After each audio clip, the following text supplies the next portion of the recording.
கிராம மிஷனரி இயக்கம் வழங்கும் கிராமிய நேரம் என்ற இந்த நிகழ்ச்சிக்கு உங்களை அன்புடன் வரவேற்கிறோம். ஈரோடில் வாலிபர் எழுப்புதல் முகாம் 2025. பள்ளியில் மற்றும் கல்லூரியில் படிக்கும் வாலிபர்களா நீங்கள்? அல்லது படித்து முடித்துவிட்டு வேலையை எதிர்பார்த்திருக்கும் வாலிபர்களா? வாலிபர்களே, இது உங்களுக்கான முகாம். நடைபெறும் இடம் CSI ஆசிரியர் பயிற்சி பள்ளி மைதானம், பிரஃப் ரோடு, ஈரோடு. நாள் 16/2/2025 ஞாயிற்றுக்கிழமை மதியம் 3 மணி முதல் இரவு 8 மணி வரை. தேவ செய்தியாளர்கள் சகோதரர் K. டேவிட் கணேசன் மற்றும் சகோதரர் L. அழகர்சாமி. பெற்றோர்களே, உங்கள் பிள்ளைகள் இந்த வாலிபர் முகாமில் பங்கு பெறும்படி உற்சாகப்படுத்துங்கள். வாலிபர்களே, நீங்கள் பங்கு பெறுங்கள், உங்கள் நண்பர்களையும் பங்கு பெறச் செய்யுங்கள். தொடர்புக்கு கீழ்காணும் எண்களை தொடர்பு கொள்ளுங்கள்.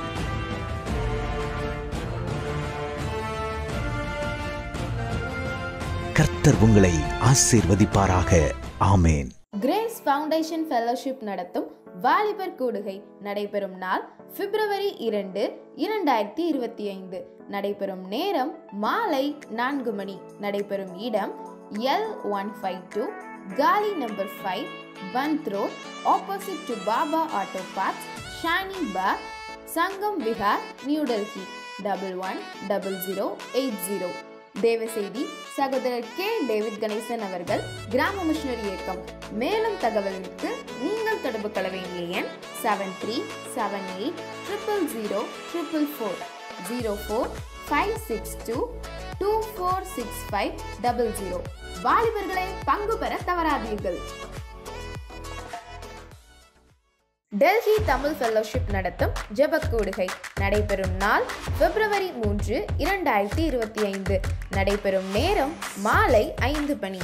நடைபெறும் இடம் கால்வரி கம்பேஷன் சர்ச், உத்தம் நகர், நியூ டெல்லி. தேவ செய்தி சகோதரர் K. டேவிட் கணேசன் அவர்கள், கிராம மிஷனரி இயக்கம். மேலும் தகவலுக்கு நீங்கள் தொடர்பு கொள்ள வேண்டிய எண் 7378000444 0456224650. வாருங்கள், நீங்களும் பங்கு பெற்று தேவ ஆசீர்வாதத்தை பெற்று செல்லுங்கள். May God bless you. Church of deliverance நடத்தும் பிரேக் த்ரூ சண்டே சர்வீஸ் நடைபெறும் நாள் February 2, 2025. நடைபெறும் நேரம் காலை 10:30 மணி.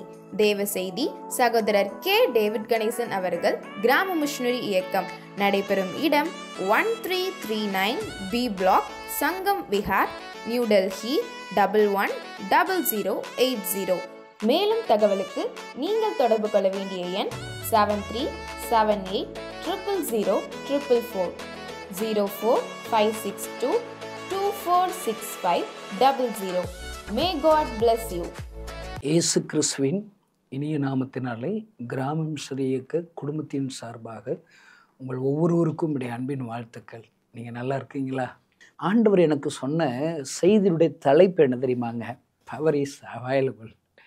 இன்னைக்கு ஆண்டவரிடத்தில் இயேசுவை நம்ம எப்படி தெரியுமா நிறைய பேர் காண்பிக்கிறாங்க. அவரிடத்துல பணம் இருக்கிறது, அவரிடத்துல ஐஸ்வர்யம் இருக்கிறது, அவரிடத்துல ஆசீர்வாதம் இருக்கிறது, அவரிடத்துல சுகம் இருக்கிறது. நீங்கள் கேளுங்கன்னு சொல்லி இன்றைக்கு இருக்கிற ஊழியக்காரர்கள் சொல்லி கொடுத்து கொண்டே இருக்கிறோம். உண்மைதாங்க. அவரிடத்துல நீங்கள் கேட்கிற எல்லாத்தையும் அவர் கொடுப்பார். ஆனால் இது மாத்திரம் அவரிடத்துல இல்லை. ஹல்லேலூயா.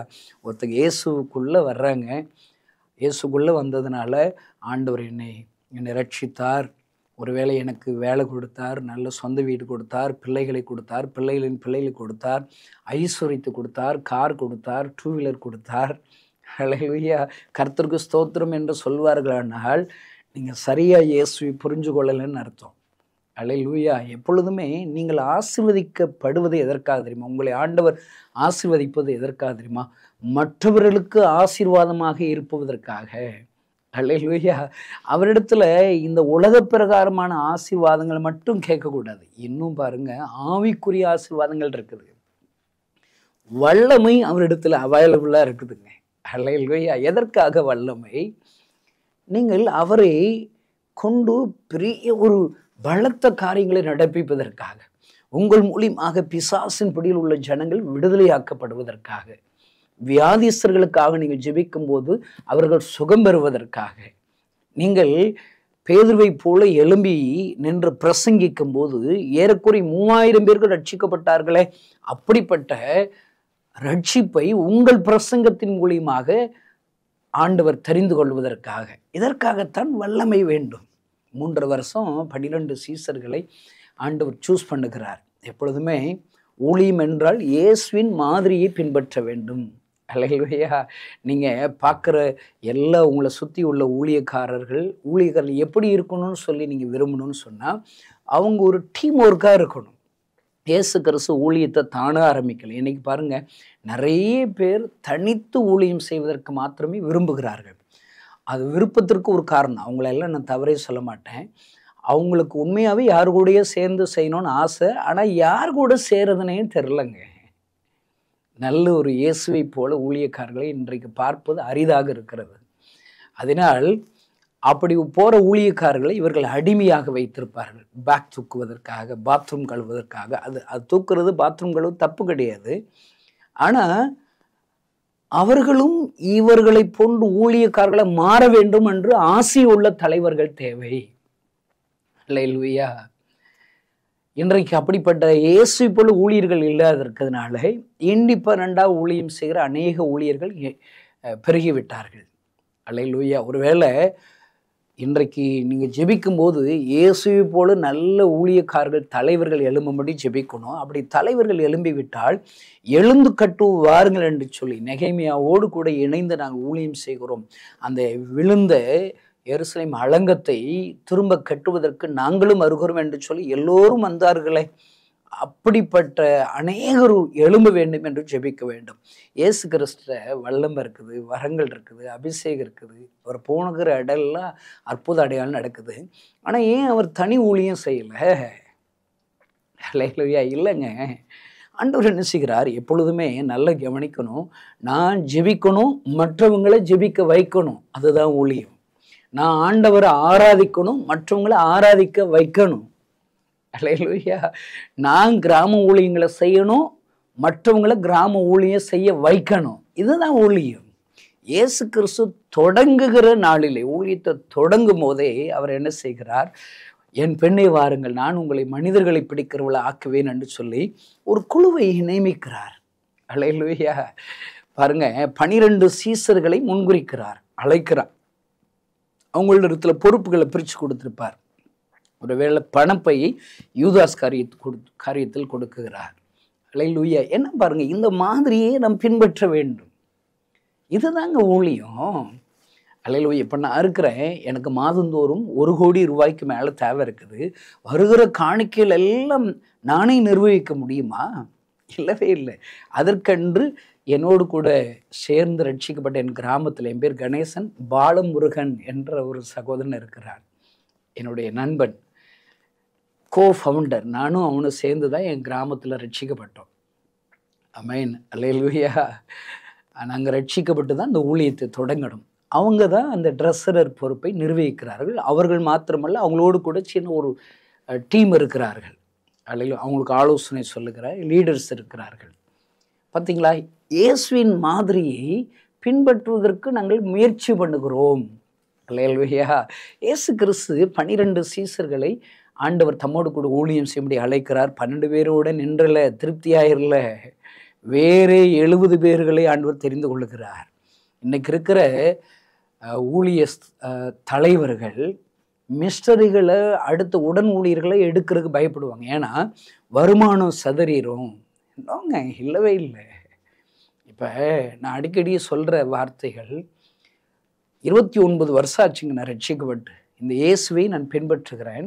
இந்த 29 வருஷத்தில் 1200 மிஷனரிகள் இருக்கிறாங்க. இந்த புது வருஷத்தில் 1000 மிஷனரி எடுக்கணும், பயிற்சி வைக்கணும்னு சொல்லி நான் ஜெபிக்கிறேன், ஆயத்தமாகுகிறேன். அல்லேலூயா. பாருங்க, நான் இப்போ என்கிட்ட பணமே இல்லை. என்னுடைய விசுவாசம் என்ன? ஒருவேளை அறுவடைக்கு மிஸ்டரிகளை அனுப்பினால், பாருங்க, அறுவடை மிகுதியாக இருக்குது. என்ன இல்லை, வேலைக்காரர்கள், ஊழியக்காரர்கள் இல்லை. அறுப்பதற்கு வேலைக்காரர்கள், ஊழியக்காரர்கள் இல்லை. என்ன செய்கிறார்? முதல்ல நீங்கள் நல்லா ஜெபிக்கணும்னு சொன்னால் ஊழியக்காரர்கள் எழும்பும்படி தான் நம்ம ஜெபிக்கணும். அல்லேலூயா.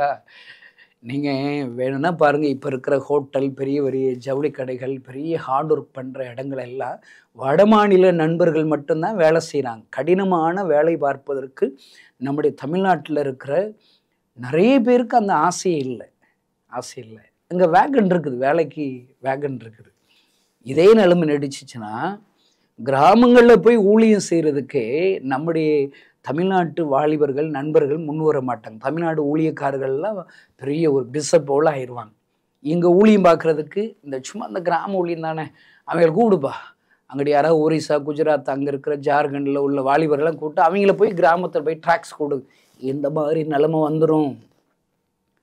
உங்கள் பாஸ்டர் யாரோ ஒரு ஒரிசாலேருந்து ஒரு நண்பராகத்தான் உங்களுடைய பாஸ்டராக இருப்பார். ஏன்னா யாருமே ஊழியத்துக்கு வர்றதில்லை. அப்படி வருகிறவர்களும் பணத்திற்காக, பெருமைக்காக, துர்ச்செய்திகளை பரப்பவர்களாக, டான்ஸ் ஆடுகிறவர்களாக, களியாட்டுகள், இப்படி தான் சாட்சி இல்லாத ஊழியர்களாக வருகிறது. பணம் சம்பாதிக்கிறவர்கள், அவங்க பணம் சம்பாதிக்கிறாங்க, அவங்க பிரசங்க எல்லாம் என்ன செய்யணும்? உன்னை ஆண்டவர் ஆசீர்வதிப்பார், உனக்கு பெரிய காரியங்கள் நடக்கும் அப்படின்னு சொல்லி பிரசங்கிப்பாங்க. மாதிரி இல்லைங்க, இதெல்லாம் மாதிரி இல்லை. அப்பொழுதுமே நாங்கள் என்ன செய்கிறோம்? இயேசுவின் மாதிரியை பின்பற்ற நினைக்கிறோம். அல்லேலூயா. அவர் டீம் ஒர்க் பண்ணுறார், நாங்களும் குழுவை ஊழியம் சரி குழுவை ஏற்படுத்துகிறோம். அல்லேலூயா. அவர் பரமேதும் 3 வருஷத்தில் 120 பேர் இருக்காங்க. அப்படி கணக்கு பார்த்தா நானே சரியில்லைங்க. 29 வருஷத்தை 3 வகுத்தா எத்தனை 120 கூடி இருக்கணுங்க. அல்லேலூயா. இல்லவே இல்லை. நான் சொல்கிறேன், இந்த செய்தியை கேட்குற எல்லா ஊழியக்காரர்களும் இந்த ஒரு ஆசை இருக்கணுங்க. ஐயோ, இவ்வளோ ஊழியர்களை சேர்த்தா என்னுடைய பிரவேசி பாதிச்சிடும், நான் தனியாக செயல்பட முடியாது, எனக்கு வர்ற காணிக்கை நான் பகிர்ந்து கொடுக்க வேண்டியிருக்கும். என்ன, ஆண்டவருடைய சிலுவையில் தொங்கின வஸ்திரத்தை, அது என்னங்க எவ்வளோ பெரிய வசனம், அதவே கிழித்து பங்கிட்டு கொண்டாங்களாம். இன்னைக்கு இருக்கிற எல்லாருமே பரவாயில்ல, அந்த திருட்டு பைகளையாவது ஒரு சிலுவையில் அடிக்கப்பட்ட வஸ்திரத்தை இயேசு சிலுவையில் அடித்தவங்க பகிர்ந்து கொள்கிறாங்க. ஆனால் நம்மகிட்ட இருக்கிற இன்றைக்கு இருக்கிற ஊழியக்காரர்கள் பகிர்ந்து கொடுக்கணும். எனக்கு வர்ற காணிக்கைகள் மூலியமாக அநேக மிஸ்டரிகளை எழுப்பணும். ஒருவேளை குறைஞ்சு கஷ்டப்படுகிற போதகர்மார்கள் கிராமங்களில் இருக்காங்களா, அவங்கள தாங்கணும், அவங்களுக்கு காணிக்க கொடுக்கணும், அவங்கள நேசிக்கணும், அவங்கள அரவணைக்கணும் அப்படின்னு சொல்லி கொஞ்சம் வசதியான ஆசீர்வாதம் இருக்கிற பட்டணங்களில் இருக்கிற எல்லா ஊழியக்காரர்களுக்கும் ஒரு பாரம் வராதபடி எப்படிங்க எழுப்புதலுக்காக ஜெபம் பண்றது? எப்படி எழுப்புதல் வரும்? வேதனைகள் ஐயா, வேதனைகள். அல்லேலூயா. பாருங்கள், இயேசு கிறிஸ்துவுடைய மாதிரி என்ன? அவர் ஊழியம் செய்கிறார், அற்புத அடையாளங்களோடு ஊழியம் செய்கிறார். 3 வருஷம் பழக்க வச்சுட்டு அடுத்து அவர் சொல்லுகிற காரியம் என்ன? சிலுவையில் எல்லா ஜனங்களுக்கு அடிக்கப்பட்டு மரித்து 3ஆம் நாள் உயிரோடு கூட எழும்பி அவர் சொல்லுகிறார், உடனே நீங்கள் ஊழியத்துக்கு போகும்பா, நான் செஞ்ச ஊழியத்தை அப்படியே நீங்கள் செய்யுங்கன்னு சொல்லி அனுப்பி வச்சிடல.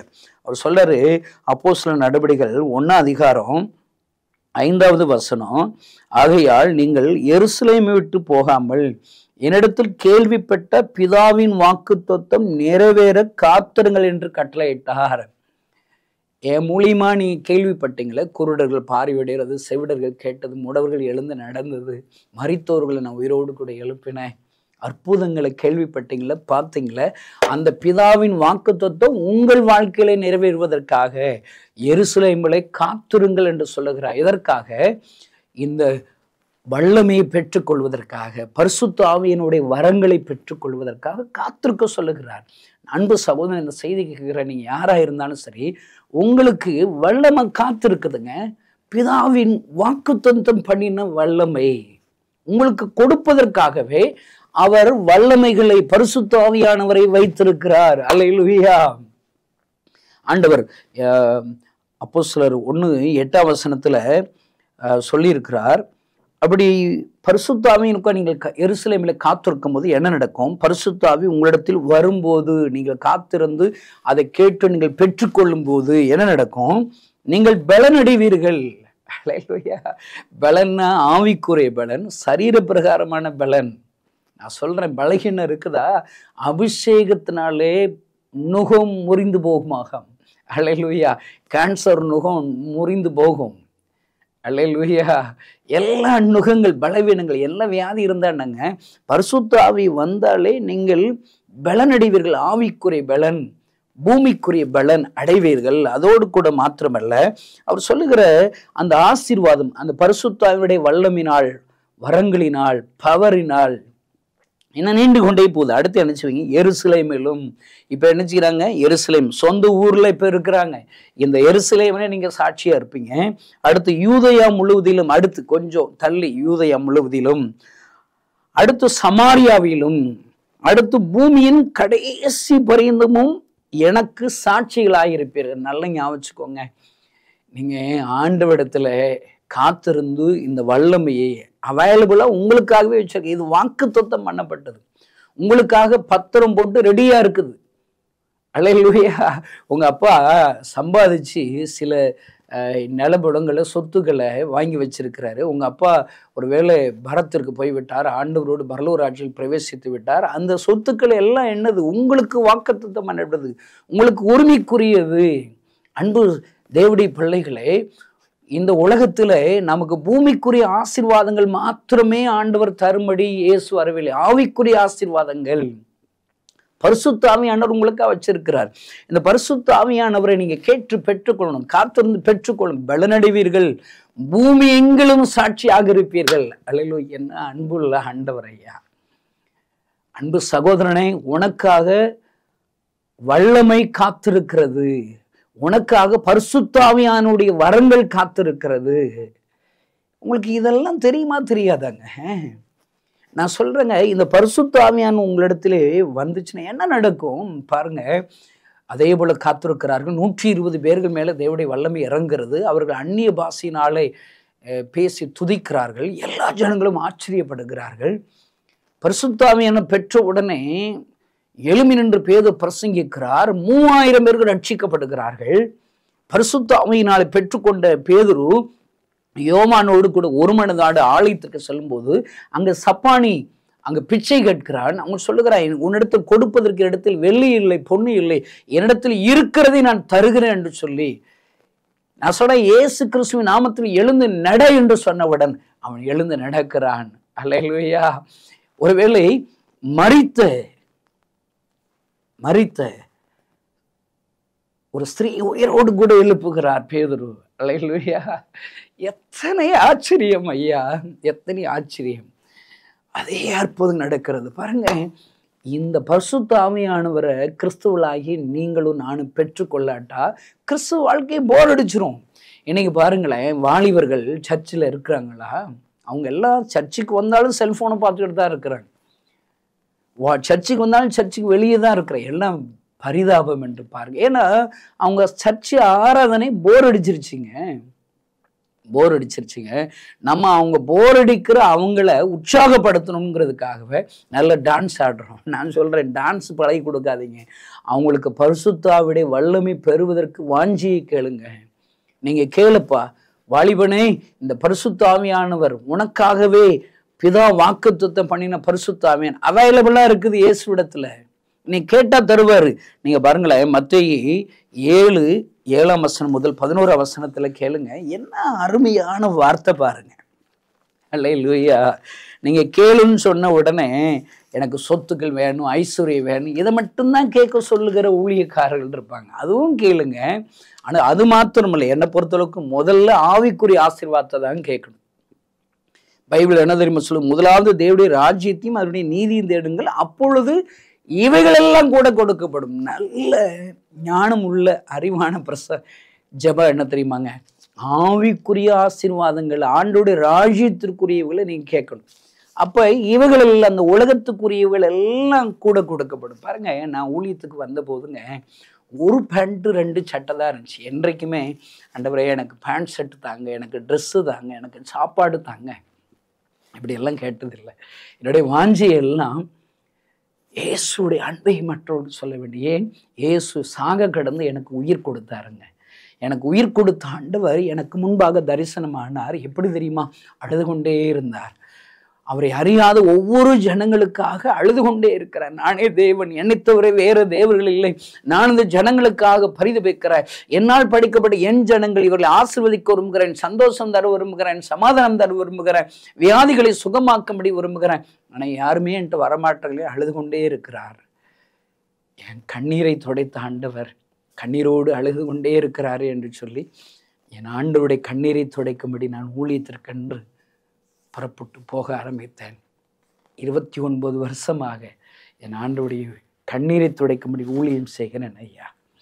அந்த ஊழியத்திற்கு தேவையான கிருபைகளை கேட்கிறேன், வார்த்தைகளை, பிரசங்க வார்த்தைகளை கேட்கிறேன், வரங்களை கேட்கிறேன், வல்லமைகளை கேட்கிறேன். ஆனால் அதையும் ஆண்டவர் தருகிறார் ஐயா. அதோடு கூட எத்தனை ஆசீர்வாதங்கள் ஐயா. நல்ல ஒரு மனைவி, 3 பெண் பிள்ளைகள், ஒரு பையன். ஒருவேளை இன்னும் நான் அநேக பிள்ளைகளை, என்னை அப்பா என்று அழைக்கிற தாயகப்பட்ட பிள்ளைகள், எத்தனையோ ஆசீர்வாதங்கள் ஐயா. ஒருவேளை எனக்காக ஜெபிக்கிற கூட்டம் இந்த உலகம் முழுவதிலும் அநேகர் இருக்கிறார்கள். அல்லேலூயா. கொடுக்கிறவர்கள். ஒருவேளை கடந்த நாட்களில் ஆண்டவருடைய ஊழியத்தை செய்வதற்கு இன்னும் நிறைய தேவை இருக்குதுன்னு சொல்லி ஜெபித்த போது மெட்ராஸ் பட்டணத்திலிருந்து ஒரு அருமையான ஒரு நண்பரை என்னோடு கூட தொடர்பு கொண்டார். பிரேம் என்ற நண்பர். அல்லேலூயா. அவர் சொன்னார், என்னை அழைத்து நானும் என்னுடைய ஊழியக்காரர் ஜெனரல் செக்ரட்டரி சந்தோஷம் அவர்களும் சென்றிருந்தோம். எத்தனை அன்போடு கூட விசாரித்தார்கள். அவங்களுடைய அந்த வீடுகளை பார்த்தாலே அந்த வீட்டிற்கு நுழைவதற்கு நான் தகுதியானவனாக இல்லைங்க. அவருடைய மனைவி, அவருடைய ஒரே மகள், அவருடைய தாயார் என்னை அன்பாக எங்களை விசாரித்தார்கள், எங்களை போஷித்தார்கள். உங்களுக்கு என்ன செய்யணுங்க, என்ன தேவை இருக்குதுன்னு சொல்லி விசாரித்தார். நான் எங்களுடைய காரியங்கள் எல்லாம் சொன்னபோது அவர்கள் முதலாவது சொன்ன ப்ராமிஸ் என்ன தெரியுமா? இப்பொழுது உங்களுடைய மிஸ்டரிகள் கிராமங்களுக்கு புறப்பட்டு செல்வதற்கென்று 10 2 வீலர்களை நான் வாங்கி தருகிறேன். எத்தனை அன்பையா. நான் என் கூட பிறந்தவர் இல்லை, நான் எங்கே இருக்கிறேன், அவங்க எங்கேயோ இருக்கிறாங்க. அவருடைய நாமத்தின் நிமித்தமாக ஒன்று சேர்க்கிறேன். இப்படி அநேகரை கொடுத்திருக்கிறார். அன்பு சகோதரனே, ஆவிக்குரிய ஆசீர்வாதங்கள், தேவனுடைய ராஜ்யத்துக்குரிய ஆசீர்வாதங்களை நீங்கள் தேடும்போது உங்களுக்குரிய தேவைகளை ஆண்டவர் சந்திக்கிறார். அல்லேலூயா. இன்றைக்கு ஆண்டவர் உங்களோடு கூட பேசுகிறார். உங்களுக்காக பரிசுத்த ஆவியானவர் என்ற வல்லமை அவைலபிளா இருக்கிறது, காத்திருக்கிறது. எப்பொழுது நீங்கள் வருவீர்கள் என்று அவர் காத்திருக்கிறார். அவர் சொல்கிற மத்தேயு 7:7 கேளுங்கள் அப்பொழுது உங்களுக்கு கொடுக்கப்படும், தேடுங்கள் அப்பொழுது கண்டடைவீர்கள், தட்டுங்கள் அப்பொழுது உங்களுக்கு திறக்கப்படும். இதை விட எப்படிங்க ஒரு வாக்குத்தத்தம் பைபிள்ல இருக்கும்? சொல்லிட்டு, ஏனென்றால் கேட்கிற எவனும் பெற்றுக்கொள்கிறான், தேடுகிறவன் கண்டடைகிறான், தட்டுவனுக்கு திறக்கப்படும். நான் சொல்றேன், ஆண்டவர் சொல்றாரு, அப்பத்தை கேட்டா கல்லை கொடுப்பேனாப்பா, மீனை கேட்டா பாம்பை கொடுப்பேனாப்பா, பொல்லாதவளை நீங்கள் உங்க தகப்பனை நல்ல ஈவுகளை கொடுக்க அறிந்திருக்கும் போது நன்மையானவைகளை பரிசுத்த ஆவியானவரை கொடுப்பது அதிக நிச்சயம். அன்புக்குரிய சகோதரனை, இன்றைக்கு நீங்க கேளுங்க, ஆண்டவரே இவ்வளவு நான் கேட்ட பூமிக்குரிய ஆசீர்வாதங்களை எனக்கு கொடுத்துட்டீங்க, ஆவிக்குரிய ஆசீர்வாதத்தை தாங்க, வரங்களை தாங்க, பரிசுத்த ஆவியுடைய கிருபைகளை தாங்க. எதற்காக? எனக்கு சுற்றிலும் இருக்கிற கசப்பான ஜனங்கள், மாறாவோடு கூட இருக்கிற ஜனங்கள், கட்டப்பட்டுள்ள பிசாசின் பிடியில் உள்ள ஜனங்களை விடுவிப்பதற்காக, வியாதியுள்ளவர்களை அந்த பரிசுத்த ஆவியின் வல்லமையினால் நிறைந்து நான் ஜெபித்து அவளை சுகமாக்குவதற்காக. பேதுரு ஜெபித்த போது ஒரு சப்பானி எழும்பி நடக்கப்பட்டது போல நான் ஜெபித்து மற்றவர்கள் அற்புதங்களை கண்டுகொள்வதற்காக எனக்காக வாக்குத்தத்தம் பண்ணப்பட்ட அந்த பரிசுத்த ஆவியுடைய வல்லமை எனக்கு தாரும் என்று நீங்கள் கேட்டு பாருங்களையா. இந்த கணேசனுக்கு தந்தாரே, கற்பையா சரஸ்வதி மகன் கணேசனுக்கு தந்து விட்டாரே, உங்களுக்கு தரமாட்டாரா? கண்களையும் மூடி நாம் ஜெபிக்கலாம். பரலோகத்தில் இருக்கிற எங்கள் அன்பு தகப்பனே, ஆண்டவரே இன்றைக்கு எங்களோடு கூட பேசின அந்த வார்த்தைகளுக்காக ஸ்தோத்திரம். ஆண்டவரே, வாக்குத்தத்தம் பண்ணப்பட்ட பரிசுத்த ஆவியானவர், முன்குறித்த பரிசுத்த எங்களுக்கு தரும்படி நீர் வைத்திருக்கிற பவர், வல்லமை அவைலபிளா இருக்கிறது என்று கற்றுக் கொடுத்தாரே, எங்களுக்காகவே இதை வைத்திருக்கிறீரப்பா. இந்த செய்தியை கேட்கிற ஒவ்வொருவருக்கும் அப்படிப்பட்ட பரிசுத்த ஆவியினால் நிரப்புவீரா. இந்த ஜெப வேளையில யாரெல்லாம் என்னோடு கூட சேர்ந்து ஜெபிக்கிறார்களோ அவர்கள் மீது ஒரு வல்லமை வருவதாக, அவருடைய சரீரத்தில் அந்த பரிசுத்த ஆவியுடைய வல்லமை இப்பொழுது உணர்வார்களாக. அவளை நிறைத்து, அந்நிய பாஷையினால் நிறைத்து அநேகருக்கு ஆசீர்வாதமாக பயன்படுத்துவீரா. இந்த கணேசனை லட்சங்களுக்கு பயன்படுத்துகிறது போல இந்த செய்தி கேட்கிற ஒவ்வொருவரையும் லட்சங்கள் கோடிகளுக்கு எடுத்து பயன்படுத்துவீரா. ஆசீர்வதிக்கிறேன் இயேசுவின் நாமத்தினால் பிதாவே, ஆமென். இந்த செய்தியின் மூலம் தேவன் உங்களோடு இடைப்பட்டிருப்பார் என்று விசுவாசிக்கிறோம். நீங்களும் எங்களோடு இணைந்து தேவனுடைய பணியில் தோள் கொடுக்க விரும்புகிறீர்களா? கீழ்கண்ட எங்கள் ஊழிய திட்டங்களுக்காக ஜெபிக்க முன்வரலாமே.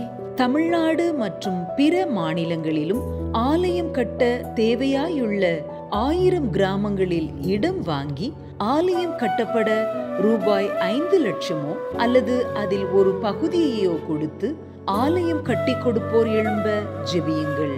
சூனேமியால் எலிசாவிற்கு ஒரு அறை வீட்டை கட்டி கொடுத்தது போல புதிய மிஷனரிகள் தங்கி பயிற்சி எடுப்பதற்கு ரூபாய் 2 லட்சம் கொடுத்து ஒரு மிஷனரி வீட்டை கட்டி கொடுப்போர் எழும்ப ஜெபியுங்கள். நாம் சந்திக்கும் வாலிபர்கள் மற்றும் ஆரம்ப விசுவாசிகளை கிறிஸ்துவுக்குள் வளரச் செய்ய ரூபாய் 300 கொடுத்து ஒரு வேதாகமமோ அல்லது அதற்கு மேற்பட்ட வேதாகமங்களையோ வாங்கி கொடுப்போர் எழும்ப ஜெபியுங்கள். நாம் பணி செய்யும் 8 மாநிலங்களிலும் உள்ள முழுநேர மிஷனரிகளை மாதந்தோறும் ரூபாய் 10,000 கொடுத்தோ அல்லது இயன்ற காணிக்கையை கொடுத்தோ தாங்குவோர் எழும்ப ஜெபியுங்கள். தமிழ்நாடு மற்றும் பிற மாநிலங்களிலும் துரிதமாக சுவிசேஷம் அறிவிக்கவும் பின்தொடர் பணிக்காகவும் சுவிசேஷ வாகனங்கள் வாங்கி கொடுப்போர் எழும்ப ஜெபியுங்கள். மேலும் எங்களோடு தொடர்பு கொள்ள விரும்பினால் திரையில் காணும் எமது முகவரியை குறித்துக் கொள்ளுங்கள். கிராம மிஷனரி இயக்கம், தபால் பெட்டி எண் 51, விருதுநகர் 626001. இந்த நிகழ்ச்சியையோ அல்லது எங்கள் ஊழியத்தையோ நீங்கள் தாங்க விரும்பினால் கீழ்காணும் தொலைபேசி எண்ணை தொடர்பு கொள்ளலாம். 73780004 73 78 000 444. கர்த்தர் தாமே உங்களை ஆசீர்வதிப்பாராக.